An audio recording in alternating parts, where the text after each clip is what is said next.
नमस्कार, मैं हूं पवन त्यागी। तेलंगाना में अभी चुनाव है और विधानसभा चुनाव में आपको बता दूं 52 प्रत्याशियों की सूची भारतीय जनता पार्टी ने जारी की है। लेकिन जैसे ही ये 52 प्रत्याशियों की सूची जारी हुई, इसने पूरे देश को चौंका दिया। चौंकाने वाली बात यह थी कि इसमें एक नाम ऐसा था जिसको लेकर के भारतीय जनता पार्टी समेत पूरे देश में चर्चा थी कि क्या ये हिंदुत्ववादी सनातनी का नाम इस लिस्ट में होगा, और वो है टी राजा। जी हां, जैसे ही 52 सूची जारी हुई 52 प्रत्याशियों की, उसमें सबसे ज्यादा चौंकाने वाले नाम टी राजा का था, जो कि भारतीय जनता पार्टी के विधायक हैं। और ये वो विधायक हैं कि जब कोई विधायक बीजेपी का नहीं जीता तो अकेला टी राजा हैदराबाद से जीते।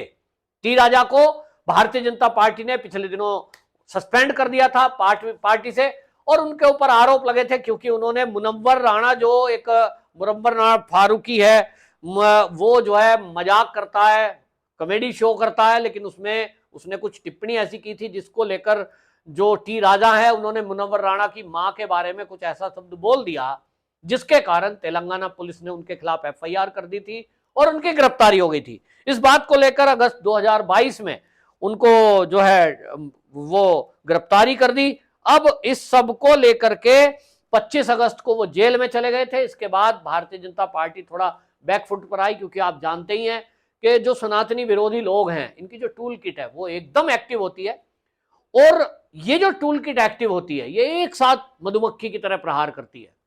मीडिया पर चर्चा होगी, सोशल मीडिया पर चर्चा होगी, कुछ विदेशी संस्थाएं आगे आ जाएंगी, कुछ मोमबत्ती गैंग आगे जाए और टी राजा को सस्पेंड करो, टी राजा को गिरफ्तार करो, एक विशेष धर्म के ऊपर टिप्पणी कर दी साहब।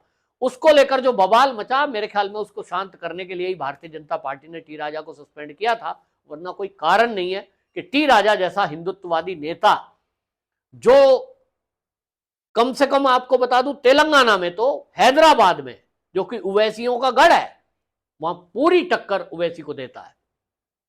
ओवैसी के गढ़ में खड़े होकर टी राजा ने यह बोल दिया था, किसी की हिम्मत है तो मेरी यात्रा को रोक के दिखाए, और जय श्री राम के नारे लगाते हुए उन्होंने राम यात्रा निकाली। इस तरह की चुनौती देने वाला यदि कोई तेलंगाना में शेर जिसको मैं कहूंगा, वो टी राजा है। और टी राजा का व्यक्तिगत रूप से इतना प्रभाव है कि वो बेशक विधायक हैं, लेकिन पूरे तेलंगाना समझिए, आज तो पूरे भारत में वो हीरो हैं, करोड़ों लोगों के, करोड़ों सनातनियों के, युवाओं के। क्योंकि ऐसे नेताओं की जरूरत है जो अपनी बात को खुलकर रखें। भाई, दूसरा पक्ष किसी के बारे में अपमानित बातें कर रहा है, आप कॉमेडी शो कर रहे हो, तो आपको यह किसने अधिकार दे दिया कि आप हिंदुत्व पे कोई बात कर सके? नहीं कर सकते। लेकिन यहां यह भी देखा गया है कि जैसे ही आपने किसी दूसरे पंथ के लोगों के बारे में कुछ बोला, तो फिर यहां जुबेर टाइप के लोग खड़े हो जाते हैं फैक्ट चेकर के नाम पर। नुपुर शर्मा हो या टी राजा, इनको सस्पेंड करा के ही दम लेते हैं। नवीन जिंदल एक प्रवक्ता थे, उनको भी इसीलिए ट्वीट करने को लेकर के आज तो एक्स पोस्ट हो गई है, वो भी सस्पेंड है।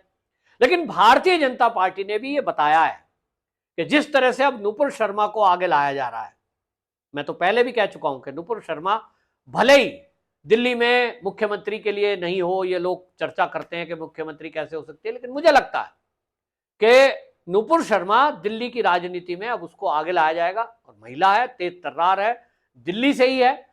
कल को आप चौंक सकते हैं कि अगर जो नुपुर शर्मा है उसको दिल्ली में बड़ा नेता ना बना दे। लेकिन यह हुआ है, क्योंकि आप कपिल मिश्रा को देख लीजिए। कपिल मिश्रा को भी इसी तरह बातें उठी थी जब दिल्ली के दंगे हुए और उनके ऊपर आरोप लगे थे कि दंगे के पीछे तो कपिल मिश्रा का स्टेटमेंट है। भारतीय जनता पार्टी ने इसको लेकर के उस समय कुछ भी कहा हो, लेकिन आज वो दिल्ली प्रदेश के उपाध्यक्ष हैं। जो लोग भारतीय जनता पार्टी पर यह आरोप लगाते हैं कि बीजेपी अपने कार्यकर्ताओं का साथ नहीं देती साहब, कोई भी टूल किट आती है, कोई भी इकोसिस्टम खड़ा होता है और वो अपने दबाव में आ जाते हैं साहब, नहीं। भारतीय जनता पार्टी की एक रणनीति है जो आज टी राजा के टिकट से सिद्ध होती है कि वो विवाद को खत्म करने के लिए पहले शांत होने दीजिए। ये बिल्कुल ऐसा है जैसे हम बच्चे थे तो हम क्या करते थे, अगर पड़ोस की महिला आ गई, हमारी शिकायत कर रही है हमारी माँ से, तो कई बार ऐसा होता है ना, बच्चे को अपने आप ही चपत लगा दो, चल पड़ोस के बच्चे को पीट के आया तू, एक चपत माँ ने लगाया, तो माँ का जो चपत लगाया हुआ है वो ऐसा नहीं होगा कि आपकी हड्डी तोड़ देगा। बेशक मां बोलेगी तेरी हड्डी तोड़ दूं, लेकिन वो प्यार से दिखावे के लिए एक चपत लगाती है ताकि मामला शांत हो जाए और मेरे बच्चे की सजा कम हो जाए। भारतीय जनता पार्टी अपने कार्यकर्ताओं की रक्षा के लिए इसी तरह के कदम उठाती है जब इस तरह का माहौल खराब हो जाए, माहौल ऐसा बन जाए कि वो बीजेपी विरोधी हो और उसका लाभ विपक्षी पार्टियां उठा लें।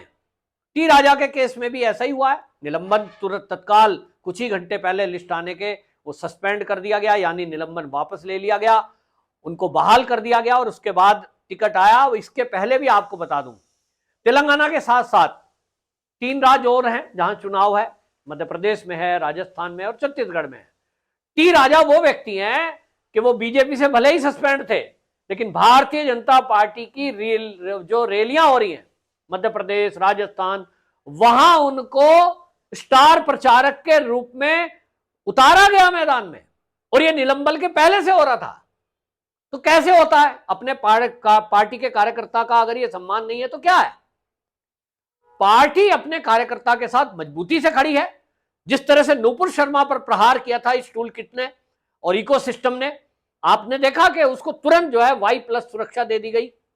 अगर आज केंद्र सरकार और भारतीय जनता पार्टी नूपुर शर्मा का साथ ना देती तो शायद जिस तरह की कट्टरवादी सोच रखने वाले लोग उसके विरोध में खड़े हुए थे, आज नूपुर शर्मा हमारे बीच में नहीं होती। वो तब है जब संगठन साथ खड़ा है, वो तब है जब आज सरकार साथ खड़ी है। आज सोचिए, केंद्र में अगर कांग्रेस की सरकार होती तो वो नूपुर शर्मा को Y+ सुरक्षा देती? निश्चित रूप से नहीं देती। क्या कपिल मिश्रा को यह सुरक्षा मिलती? नहीं मिलती।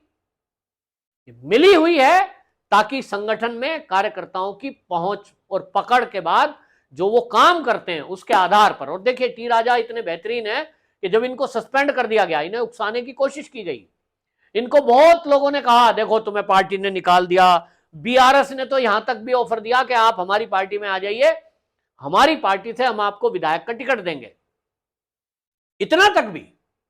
लेकिन पार्टी का, भारतीय जनता पार्टी का जो कार्यकर्ता है वो किसी स्वार्थ में नहीं जुड़ता है। सच्चा कार्यकर्ता कोई स्वार्थ से जुड़ा है, सोच के जुड़ा है, उसकी बात अलग है, लेकिन जिसकी विचारधारा सनातनी है, जो देश की सेवा के लिए जुड़ा है, वो कभी भी किसी भी हालात में पार्टी को छोड़कर नहीं जाएगा और वो धैर्य से इंतजार करेगा।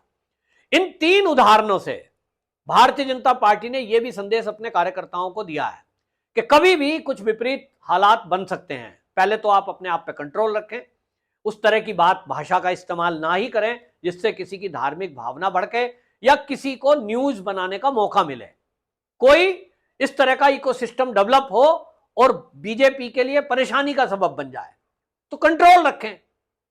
लेकिन जाने अनजाने में यदि कोई गलती हो जाती है, जैसा कि टी राजा से हुई, जैसा नूपुर शर्मा से हुई, और कपिल मिश्रा से तो गलती हुई ही नहीं, वो केवल नैरेटिव बनाया गया। उन्होंने साधारण सी बात की, पुलिस को कहा था, अपने आप तो कहा था, ये कहा भाई या तो आप कर दो नहीं तो हम करेंगे। हम का मतलब कपिल मिश्रा नहीं है, हम का मतलब आम पब्लिक है जो दिल्ली में परेशान हो रही थी, उनकी दुकान बंद हो गई, व्यापार खत्म हो गया, तो आप आए दिन सड़कों को घेर के बैठे हो, लोग दहशत में थे, और उसके बाद हुआ भी जो कपिल मिश्रा की चिंता थी वो दिल्ली में हुआ। तो कुल मिलाकर उसकी गलती भी नहीं थी, लेकिन फिर भी भारतीय जनता पार्टी मामले को शांत करने के लिए जैसा करती है किया।